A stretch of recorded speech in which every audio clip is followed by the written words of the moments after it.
ओम शांति। आज 23 मई 2021 की अव्यक्त बाप दादा का रिवाइज मुरली। ओरिजिनल डेट है 6 जनवरी 88। वाणी का शीर्षक है दिल के ज्ञानी तथा स्नेही बनो और लीकेज को बंद करो। दिल के ज्ञानी तथा स्नेही बनो और लीकेज को बंद करो। आज स्नेह के सागर बाप दादा अपने स्नेही बच्चों से मिलने के लिए आए हैं। ये रूहानी स्नेह है, परमात्म स्नेह, निस्वार्थ सच्चा स्नेह है, सच्चे दिल का स्नेह। आप सर्व आत्माओं को सारा कल्प स्नेही बना देता है, क्योंकि परमात्म स्नेह, आत्मिक स्नेह, अविनाशी स्नेह, यह रूहानी स्नेह ब्राह्मण जीवन का फाउंडेशन है। रूहानी स्नेह का अनुभव नहीं तो ब्राह्मण जीवन का सच्चा आनंद नहीं। परमात्म स्नेह कैसे भी पतित आत्मा को परिवर्तन करने का चुंबक है, परिवर्तन होने का सहज साधन है। स्नेह अधिकारी बनाने का, रूहानी नशे का अनुभव कराने का आधार है। स्नेह है तो रमणीक ब्राह्मण जीवन है, स्नेह नहीं तो ब्राह्मण जीवन सुखी नीरस है, मेहनत वाली है। परमात्म स्नेह दिल का स्नेह है। लौकिक स्नेह दिल का टुकड़ा टुकड़ा कर देता है, क्योंकि बढ़ जाता है। अनेक से स्नेह निभाना पड़ता है ना, अनेकों से स्नेह निभाना पड़ता है। अलौकिक स्नेह दिल के अनेक टुकड़ों को जोड़ने वाला है। एक बाप से स्नेह किया तो सर्वों के सहयोगी स्वतः बन जाते, क्योंकि बाप बीज है तो बीज को पानी देने से हर पत्ते को पानी स्वतः मिल जाता है। पत्ते पत्ते को पानी देने की आवश्यकता नहीं होती। ऐसे रूहानी बाप से स्नेह जोड़ना अर्थात सर्व के स्नेही बनना। इसलिए दिल के टुकड़े टुकड़े नहीं होते हैं, स्नेह हर कार्यों को सहज बना देता है, अर्थात मेहनत से छुड़ा देता है। जहाँ स्नेह होता है वहाँ याद स्वतः सहज आती ही है। स्नेही को भुलाना मुश्किल होता है, याद करना मुश्किल नहीं होता। चाहे ज्ञान अर्थात समझ कितनी भी बुद्धि में हो, लेकिन यथार्थ ज्ञान अर्थात स्नेह संपन्न ज्ञान हो। अगर ज्ञान है और स्नेह नहीं है तो वो रूखा ज्ञान है। स्नेह सर्व संबंधों का दिल से अनुभव कराता है। सिर्फ ज्ञानी जो है वो दिमाग से याद करते हैं और स्नेही दिल से याद करते हैं। दिमाग से याद करने वालों को याद में, सेवा में, धारणा में मेहनत करनी पड़ती है। वो मेहनत का फल खाते हैं और वो मोहब्बत का फल खाते हैं। जहाँ स्नेह नहीं, दिमागी ज्ञान है, तो ज्ञान की बातों में भी क्यों, क्या, कैसे दिमाग लड़ता रहेगा और लड़ाई लगती रहेगी। अपने आप से व्यर्थ संकल्प ज़्यादा चलेंगे। जहाँ क्यों क्यों होंगे वहाँ क्यों की क्यों होगी, यानी क्यों का लाइन लगी रहेंगी, एक का पीछे क्यों हुआ, कैसे हुआ, क्यों, है ना। और जहाँ स्नेह है वहाँ युद्ध नहीं लेकिन लवलीन है, समाया हुआ है। जिससे दिल का स्नेह होता है तो स्नेह की बात में क्यों नहीं उठता है। जैसे परवाना क्षमा के स्नेह में क्यों, क्या नहीं करता, नौछावर हो जाता है। वैसे परमात्म स्नेही आत्माएं स्नेह में समाये हुए रहती हैं।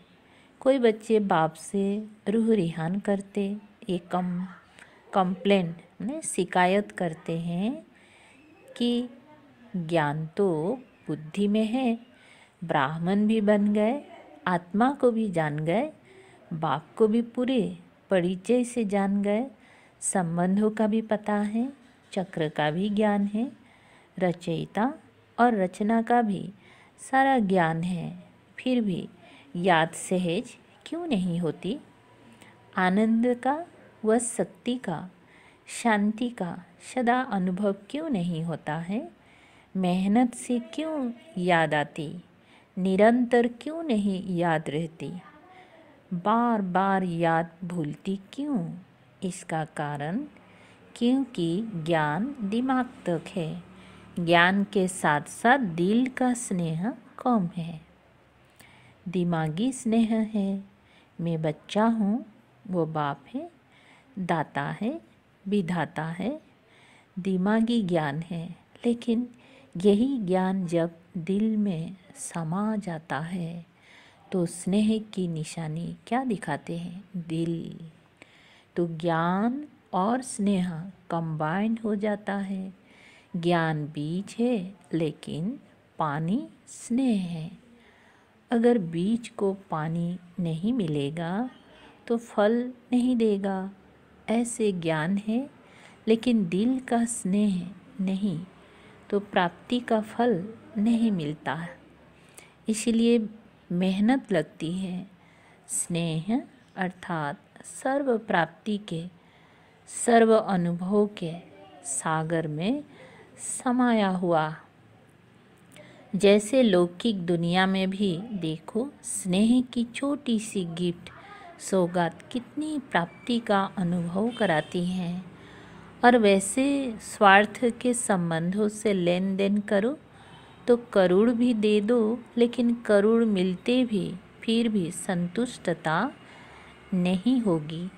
कोई ना कोई कमी फिर भी निकालते रहेंगे। ये होना चाहिए, ये करना चाहिए। आजकल कितना खर्चा करते हैं, कितना सो करते हैं, लेकिन फिर भी स्नेह समीप आता है, वह दूर करता है, करोड़ की लेन देन इतना सुख का अनुभव नहीं कराती, लेकिन दिल के स्नेह की एक छोटी सी चीज़ भी कितनी सुख की अनुभूति कराती है, क्योंकि दिल का स्नेह हिसाब किताब को भी क्षुब्ध कर देता है। स्नेह ऐसी विशेष अनुभूति है, तो अपने आप से पूछो कि ज्ञान के साथ साथ दिल का स्नेह है? दिल में लीकेज ना, रिसाव तो नहीं है? जहाँ लीकेज होता है तो क्या होता है, अगर एक बाप के सिवाय और किसी से संकल्प मात्र भी स्नेह है, चाहे व्यक्ति से, चाहे वैभव से, व्यक्ति के भी चाहे शरीर से स्नेह हो, चाहे उनकी विशेषता से हो, हद की प्राप्ति के आधार से हो, लेकिन विशेषता देने वाला कौन, प्राप्ति कराने वाला कौन? किसी भी प्रकार से स्नेह अर्थात लगाव, चाहे संकल्प मात्र हो, चाहे वाणी मात्र हो व कर्म में हो, इसको लीकेज कहा जाएगा। कोई बच्चे बहुत भोलेपन में कहते हैं लगाव नहीं है लेकिन अच्छा लगता है, चाहते नहीं हैं लेकिन याद आ जाती है, तो लगाव की निशानी है संकल्प, बोल और कर्म से झुकाव। इसीलिए लीकेज होने के कारण शक्ति नहीं बढ़ती है, और शक्तिशाली ना होने के कारण बाप को याद करने में मेहनत लगती है, और मेहनत होने के कारण संतुष्टता नहीं रहती है। जहाँ संतुष्टता नहीं, वहाँ अभी अभी याद की अनुभूति से मस्ती में मस्त होंगी, और अभी अभी फिर दिल शिकस्त होंगी, क्योंकि लीकेज होने के कारण शक्ति थोड़ा टाइम भरती है। शक्ति थोड़ा टाइम भरती है, सदा नहीं रहती। इसलिए सहज निरंतर योगी बन नहीं सकते, तो चेक करो कोई व्यक्ति व वैभव में लगाव तो नहीं है, अर्थात लीकेज तो नहीं। ये लीकेज लवलीन स्थिति का अनुभव नहीं कराएंगे। वैभव का प्रयोग भले करो, लेकिन योगी बन प्रयोग करो। ऐसा ना हो कि जिसको आप आराम के साधन समझते हो वो मन की स्थिति को बेआराम करे, क्योंकि कोई बच्चे वैभवों के बस होते भी मन के लगाव को जान नहीं सकते। रॉयल भाषा यही कहते कि हठयोगी नहीं है, सहज योगी है। सहज योगी बनना तो अच्छा, लेकिन योगी हो। सहज योगी बनना तो अच्छा, लेकिन योगी हो जो बाप की याद को हलचल में लावे, अर्थात अपनी तरफ आकर्षित करे, झुकाव करे, तो योगी बन के प्रयोग करने वाले नहीं कहेंगे।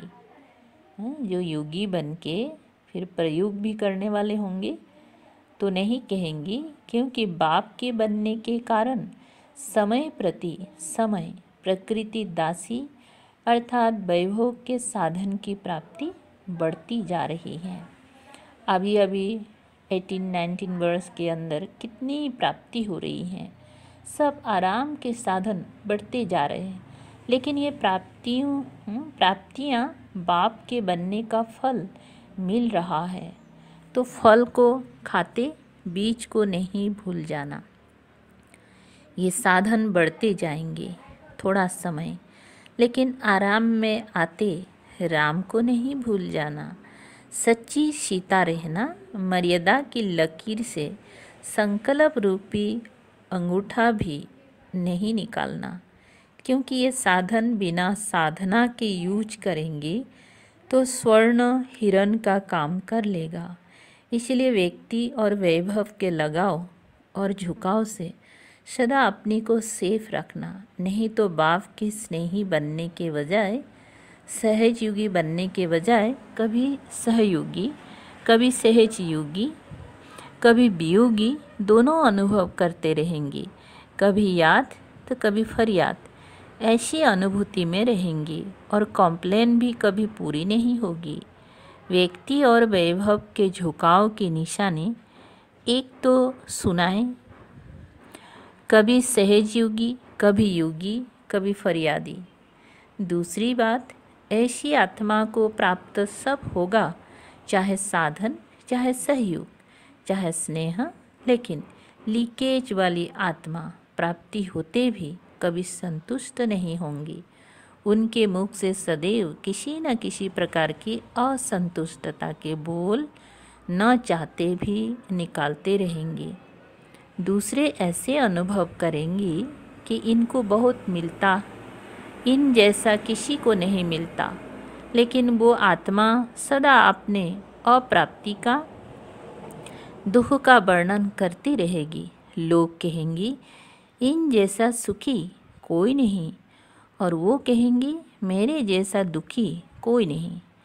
क्योंकि गैस का गुब्बारा है, जब बढ़ता है तो बहुत ऊंचा जाता है, जब खत्म होता है तो कहाँ गिरता है। देखने में कितना सुंदर लगता है, उड़ता हुआ, लेकिन अल्पकाल का होता है। कभी अपने भाग्य से संतुष्ट नहीं होगा। सदैव कोई ना कोई को अपने भाग्य के अप्राप्ति के निमित्त बनाते रहेंगे। ये ऐसा करता है, ये ऐसा होता है, इसीलिए मेरा भाग्य नहीं। भाग्य विधाता भाग्य बनाने वाला है। जहाँ भाग्य विधाता भाग्य बना रहा है, उस परम शक्ति के आगे आत्मा की शक्ति भाग्य को हिला नहीं सकती। ये सब बहानाबाजी है। उड़ती कला की बाजी नहीं आती तो बहानाबाजी बहुत करते हैं। इसमें सब होशियार है। इसीलिए ये चेक करो, चाहे स्नेह से झुकाव हो, चाहे हिसाब किताब चुक्त होने के कारण झुकाव हो, जिससे ईर्ष्या व घृणा होती है, वहाँ भी झुकाव होता है। बार बार वही याद आता रहेगा। बैठेंगी युग में बाप को याद करने, और याद आएगा घृणा व ईर्ष्या वाला। सोचेंगी मैं सुदर्शन चक्रधारी हूँ, और चलेगा परदर्शन चक्र। तो झुकाव दोनों तरफ का नीचे ले आता है। इसलिए दोनों चेक करना। फिर बाप के आगे अर्जी डालते हैं कि वैसे मैं बहुत अच्छा हूँ, सिर्फ यह एक ही बात ऐसी है, इसको आप मिटा दो। बाप मुस्कुराते हैं कि हिसाब बनाया आपने, और चुक्त बाप करे, चुक्त करावे, ये बात ठीक है, लेकिन चुक्त करे ये बात ठीक नहीं। बनाने के समय बाप को भूल गए, और चुक्त करने के टाइम बाबा बाबा कहते। करण करावन हर कराने के लिए बंधा हुआ है, लेकिन करना तो आपको पड़ेगा। तो सुना बच्चों का क्या क्या समाचार बाप दादा देखते हैं। सार क्या हुआ, सिर्फ रूखे ज्ञानी नहीं बनो, दिमाग के ज्ञानी नहीं बनो, दिल के ज्ञानी और स्नेही बनो, और लीकेज को चेक करो। समझा? 18 जनवरी आ रही है ना, इसलिए पहले से स्मृति दिला रहे हैं, जो 18 जनवरी के दिन सदा का समर्थ दिवस मना सको। समझा? सिर्फ जीवन कहानी सुना के नहीं मनाना, लेकिन समान जीवन बनने का मनाना। अच्छा, सदा व्यक्ति और वैभव के झुकाव से न्यारे, बाप के स्नेह में समाये हुए, सदा यथार्थ ज्ञान और दिल के स्नेह दोनों में कंबाइंड स्थिति का अनुभव करने वाले, सदा योगी बन साधना की स्थिति से साधनों को कार्यों में लाने वाले, सदा स्नेही दिल में समाये हुए बच्चों को दिलाराम, बाप की याद, प्यार और नमस्ते। जब पार्टियों से अव्यक्त बाप दादा की मुलाकात। अपने को डबल हीरो समझते हो, हीरे तुल्य जीवन बन गए तो हीरे समान बन गए और सृष्टि ड्रामा के अंदर आदि से अंत तक हीरो पार्ट बजाने वाले हो तो डबल हीरो हो गए ना। कोई भी हद के ड्रामा में पार्ट बजाने वाले हीरो एक्टर गाए जाते हैं, लेकिन डबल हीरो कोई नहीं होता। और आप डबल हीरो हो। बाप के साथ पार्ट बजाना ये कितना बड़ा भाग्य है। तो सदा इस श्रेष्ठ भाग्य को स्मृति में रख आगे बढ़ रहे होना। रुकने वाले तो नहीं होना। जो थकता नहीं है वह रुकता भी नहीं है, बढ़ता रहता है। तो आप रुकने वाले हो व थकने वाले। अकेले होते हैं तो थकते हैं, बोर हो जाते हैं तो थक जाते हैं, लेकिन जहाँ साथ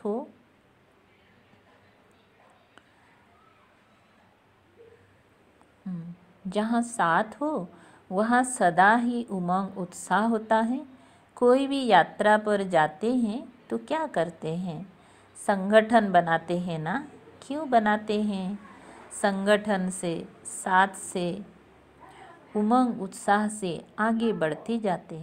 तो आप सभी भी रूहानी यात्रा पर सदा आगे बढ़ते रहना, क्योंकि बाप का साथ, ब्राह्मण परिवार का साथ कितना बढ़िया साथ है।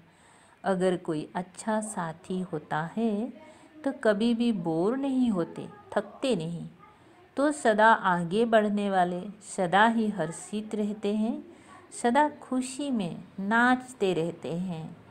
तो बुद्धि ना, तो वृद्धि को पाते रहते हो ना। वृद्धि को प्राप्त होना ही है, क्योंकि जहाँ भी जिस कोने में बिछड़े हुए बच्चे हैं वहाँ वह आत्मा समीप आनी ही है। इसीलिए सेवा में भी वृद्धि होती रहती है। कितना भी चाहो शांत करके बैठ नहीं सकते। सेवा बैठने नहीं देगी, आगे बढ़ाएंगी, क्योंकि जो आत्माएं बाप की थी वो बाप की फिर से बननी ही है। अच्छा, मुख्य भाइयों से अव्यक्त बाप दादा की मुलाकात। पांडव सोचते हैं कि शक्तियों को चांस अच्छा मिलता है, दादिया बनना अच्छा है, लेकिन पांडव अगर प्लानिंग बुद्धि नहीं हो तो शक्तियाँ क्या करेंगी? अंतिम जन्म में भी पांडव बनना कम भाग्य नहीं है, क्योंकि पांडवों की विशेषता तो ब्रह्मा बाप के साथ ही है। तो पांडव कम नहीं। पांडवों के बिना शक्तियाँ नहीं, शक्तियों के बिना पांडव नहीं। चतुर्भुज की दो भुजा वो है, दो भुजा वो है। इसीलिए पांडवों की विशेषता अपनी है। निमित्त सेवा को दादियों को मिली हुई है, इसीलिए करती है। बाकी सदा पांडवों के लिए शक्तियों को और शक्तियों के लिए पांडवों को स्नेह है, रिगार्ड है और सदा रहेगा। शक्तियाँ पांडवों को आगे रखती हैं, इसमें ही सफलता है, और पांडव शक्तियों को आगे रखते, इसमें ही सफलता है। पहले आप का पाठ दोनों पक्का है ना। पहले आपका पाठ दोनों को पक्का है ना, शक्तियों को भी और पांडवों को भी। बाप बीच में तो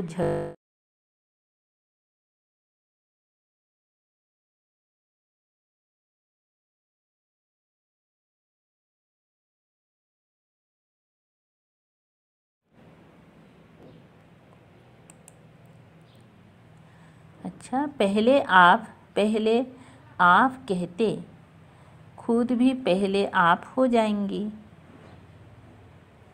बाप बीच में है तो झगड़ा है ही नहीं। पांडवों को बुद्धि का वरदान अच्छा मिला हुआ है। जिस कार्य के निमित्त बने हुए हैं उनको वही विशेषता मिली हुई है, और हर एक की विशेषता एक दो से आगे हैं, इसलिए आप निमित्त आत्माएं हो। अच्छा, मीठे मीठे सिकलधे बच्चों प्रति माता पिता बाप दादा का याद प्यार और गुड मॉर्निंग। रूहानी बाप के रूहानी बच्चों को नमस्ते। हम रूहानी बच्चों की रूहानी बाप दादा को याद प्यार गुड मॉर्निंग और नमस्ते नमस्ते। शुक्रिया बाबा, थैंक यू बाबा। अच्छा, वरदान है संकल्प वृत्ति और स्मृति से व्यर्थ को समाप्त करने वाले सच्चे ब्राह्मण संपूर्ण पवित्र भव। विस्तार, अपनी संकल्प वृत्ति और स्मृति को चेक करो। ऐसे नहीं कुछ गलत हो गया, पश्चाताप कर लिया, माफ़ी मांग ली, छुट्टी हो गई। कितना भी कोई माफ़ी ले, लेकिन जो पाप हुआ, व्यर्थ कर्म हुआ, उसका निशान नहीं मिटता, रजिस्टर साफ स्वच्छ नहीं होता। सिर्फ इस रीति रस्म को नहीं अपनाओ, लेकिन स्मृति रहे कि मैं संपूर्ण पवित्र ब्राह्मण हूँ। अपवित्रता संकल्प वृत्ति व स्मृति को भी टच नहीं कर सकती। इसीलिए इसके लिए कदम कदम पर सावधान रहो। अच्छा, स्लोगन है बाप के साथ को यूज करो तो कभी दिल शिकस्त नहीं होंगे। ओम शांति। शुक्रिया बाबा।